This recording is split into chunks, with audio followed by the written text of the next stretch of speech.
In this third video, I'm going to show you 3 things you can do to triple the rate at which you close deals with your prospects. Yes, friends, today it's a trio of ways to use the number 3, so let's get started. 3-ball juggling, 3-card Monte, 3 singers in a trio, and it could just keep on going.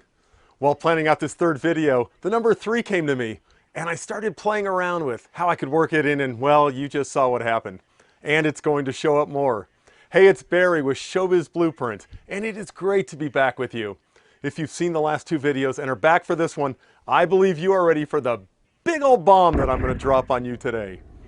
In this video, you'll discover the 3-letter word that could single-handedly ruin a marketing campaign, kill it dead in its tracks. And you won't need your 3D glasses to witness the full theatrical presentation. In fact, you might not need to look any further than your own website, video, or printed materials. Letting this word dominate your marketing messages feels so natural and instinctively proper, and it's almost always done by amateurs, and often by very talented amateurs who would be professional much faster if they rid these 3 letters from their message. First, let's do just a little bit of catch-up from the last 2 videos and answer a few of the questions and comments that have come in. In the first video, I shared a story that a bunch of you said could have easily been about you. The story of falling in love with an art form and then facing the struggle of turning it into a business that was profitable and still fun. And although I'm not a violent person, I told you I might have slapped someone who told me what I told you in the first video. In video 1, I also challenged you by saying that I didn't believe you were doing all you can to make the kind of splash you want to make in this world. I know the likes of us, and I can promise you that we aren't here because it's easy. There are dozens of things easier than building a successful entertainment business, and so far you haven't chosen to settle. I asked you to tell me about your big dreams for this business, and some of you were brave enough to speak up. Bravo! And if you watched the first video and chose not to comment, I'm assuming you still have a big dream and didn't believe in it enough to put it out. I invite you to revisit that opportunity and let that dream see the light of day in this forum that celebrates artistic achievement. In the second video, I talk about making ripples and how we will never be obsolete or outsourced. While the supply might become greater, those that learn to market effectively will never find themselves unemployed. To the contrary, the entertainer who discovers how to serve a client beyond their imagination will thrive, while others are waiting for the proverbial phone to start ringing. Later in that video, we heard my crazy claim that prospects only care about one thing, and it isn't me or you. We must meet a prospect smack in the middle of the conversation that they're having in their mind. Anything else is an assault, and they will flee. Some verbally, we're going another direction. Some silently, and some send the news over an email. Never will you get the truth, which would sound something like this. This event is extremely important to us, and what you are telling us is all about you. There is nothing in your presentation that is answering the big questions running through my mind. You're making me think, and that is something I am unable to do. Oh, and it looks like you are a huge fan of yourself. Best of luck. In that video, I also talk about the importance of finding and serving a niche. Not a couple different ones and not on the same website. I talk about becoming the big green bottle of medicine and how that leads to a very open calendar and financial hardship. Many of you wrote that this is exactly what you've been doing and made commitments to an action step that includes narrowing your market. What a treat to read that this message got through and you're taking action. Add that to what we'll cover today. Get your new strategies in front of targeted buyers and your business will improve instantly. I want to address one comment that was posted from video 2. As I said, if one of you takes the time to write it, I believe there are dozens or hundreds who are thinking it. This person wrote, "I'm willing to change to suit a client's needs. However, I think the fear I'm having is that incorporating a company's message would make me feel like I'm sacrificing my artistic message. That may not necessarily happen, but the unfamiliarity with it seems to be preventing me from trying it. I think with experience, I would find a way to make both of them work." I have 2 reactions to this. The first is, really?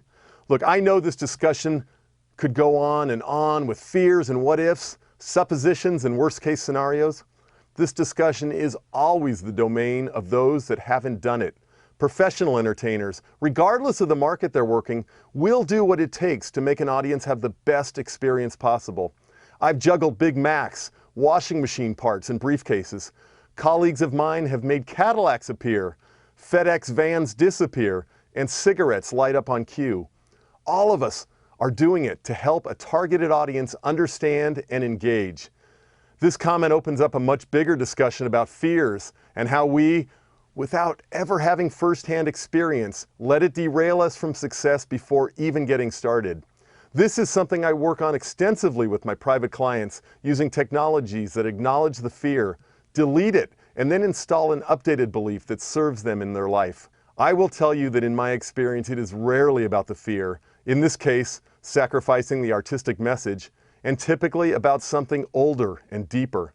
Take this writer, put a juicy 5-figure gig in front of him, ask him to make a 12-foot diameter prescription pill appear out of a cage full of tigers, and I believe the artistic message would be a thrill ride he'd never forget.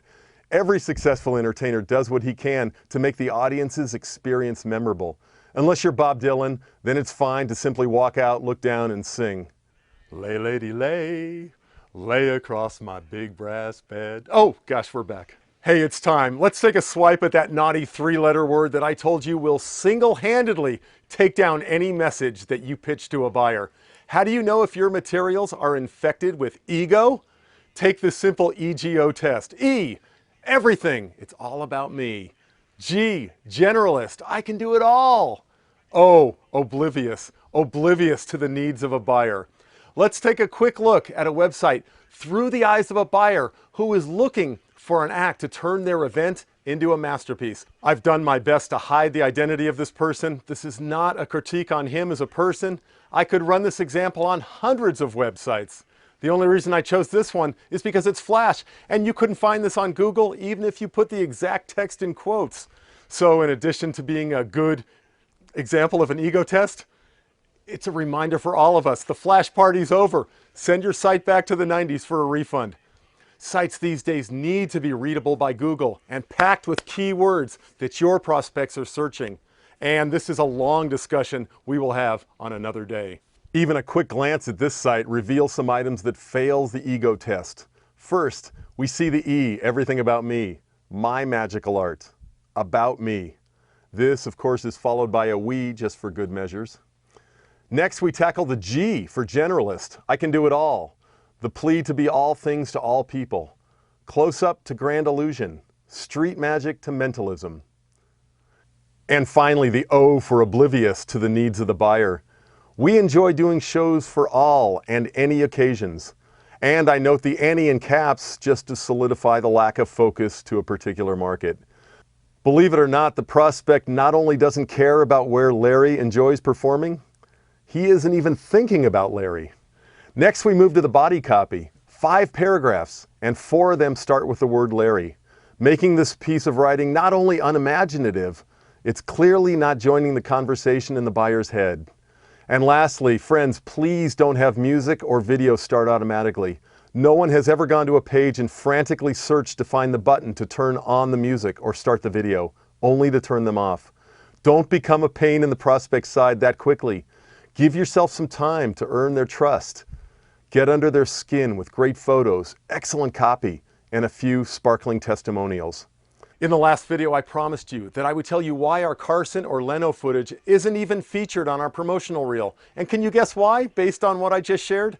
It doesn't align with the buyer's core need. She isn't looking to hire us for anything except for 600 sales reps at a convention in Vegas. You know what's on our reel? Us entertaining 600 sales reps at a conference in Vegas. Market, message, connected. Cutting out great footage of us doing a 2-minute comedy bit with Carson or throwing torches around Jay Leno, that requires a 100% removal of the ego. Turning the focus instead, how can I answer the core desires of my clients?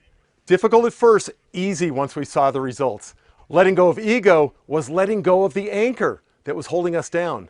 What anchor can you identify in your marketing message? I also promised that I would show you a secret ninja tool to learn the terms most important to your prospect.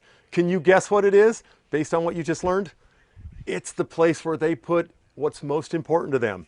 their website, and promotional materials.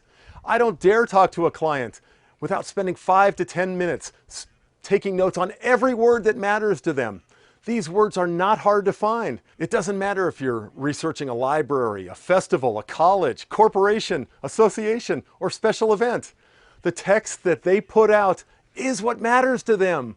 Your conversation with them should be based, to whatever extent possible, on what you read on those pages. This is a skill, and there's a lot more to it, no doubt about it. I suggest you practice diligently on every single inquiry you get. I've enjoyed sharing this information with you over the last week. Reading your comments and emails lets me know that there is a huge demand for marketing knowledge, and that it's better if it happens sooner than later. I've been blessed with 30+ years in this business and wouldn't trade a second of it for a life of gainful employment. As entertainers, we attract friends from around the world. We send out ripples and touch lives long after the lights go down. I know the challenges of marketing an act and making it successful. I know this intimately from running my own business and from running my training sites at Get More Corporate Gigs and Showbiz Blueprint. Since 2009, I've coached hundreds of entertainers and developed strategies that they've used to create the lives that they want for themselves and their family. And to be completely transparent, it's not an easy thing to do. It may well be the hardest thing you ever do, and the work pays off many times over. In the next few days, you'll be hearing more about the Showbiz Blueprint Vault Recordings program. It's the absolute best of recordings from a trio of 10-week group coaching programs that I did live over the last year and a half. Brian Glow spoke about his experience with the program during my second video, and I'll share more testimonials from entertainers just like you who have taken part in my live and Vault Recordings programs and now have solid marketing tools and strategies in place. They're booking more gigs more often for more money, and it isn't surprising. They're doing what works. I built the Showbiz Blueprint in response to the members of GetMoreCorporateGigs.com who were asking for a more intensive, guided, and step-by-step approach to building their businesses and booking better gigs. You'll get full access to the techniques and systems I've developed and used over the past 25 years. This program puts me directly in your business for 10 weeks with coaching calls, accountability groups, private forums, lesson guides, daily homework, and so much more. That's what I aim to provide every member of the Showbiz Blueprint. I believe that very little can change in your career until you get your inner game in order. What goes in comes out, and over the 10 weeks, we work with input that creates remarkable output. Rarely does what we desire come in a package that looks anything like what we expect it to. Tomorrow, you'll receive information about the upcoming session of the Showbiz Blueprint. It might be what you've been waiting for in a completely unrecognizable package. I want to end this video by asking you to share a vision in the comment section below. I want to know what a bright professional moment in the future of your career looks like. Tell me about the big show that is yet to come. Close your eyes. Imagine in all the detail you can. How will you get there? What will it look like backstage? Who's the audience? How long will you do? Do you get a standing ovation? If you can't imagine it, my experience tells me you can't create it. And if you can imagine it, I want to be there with you to help create it. This is Barry with the Showbiz Blueprint, and as you can tell, I'm losing my sunlight. I look forward to hearing from you. Bye-bye.